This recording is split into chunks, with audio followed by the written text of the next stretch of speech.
অত্যন্ত দুর্ভাগ্যজনক।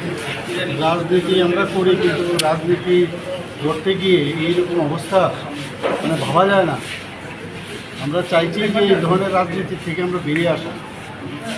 আজকে মাননীয় প্রধানমন্ত্রীজি, আপনারা সবাই জানেন যে ওনার 124তম যে মন কি বাত অনুষ্ঠান ছিল, সারা ত্রিপুরাতে হচ্ছে, সারা ভারতবর্ষে হচ্ছে।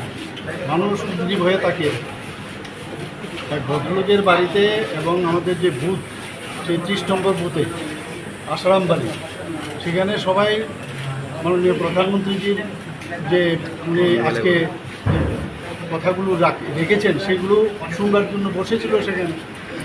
এবং আমাদের নিয়ম অনুসারে যে প্রতি মাসের শেষ রোববারে সেটা হয়, আর তাই শুনছিল। হঠাৎ করে এই মথার কিছু লোক এসে আক্রমণ করলো, এবং যে বাড়িতে সেখানে তো ভাঙলই।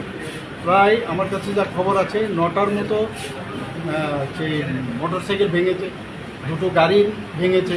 এটা কী হচ্ছেটা কি অদ্ভুত! এই রাজনীতি তো আমরা চাইনি। পুলিশের কাজ করবে, আইনের কাজ করবে, কিন্তু এই রাজনীতি থেকে বেরিয়ে আসতে হবে। এটা কোন ধরনের রাজনীতি? 35 বছরের রাজনীতি আমরা দেখেছি, 5 বছরের রাজনীতিও দেখেছি। আমরা চাইছি একটা সুস্থ পরিবেশ ত্রিপুরাতে আমরা তৈরি করার জন্য।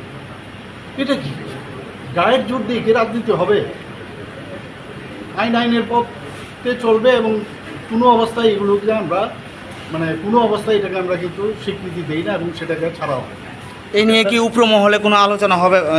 এগুলো আলোচনা হচ্ছে, বলেছি যেখানে যা বলার সে দেখবো আমরা, কিন্তু এটা তো কোনো অবস্থায় it cannot be tolerated. Sir, when you are trying to change the political scenario, particularly the violence, the Tripura Motha Supremo in his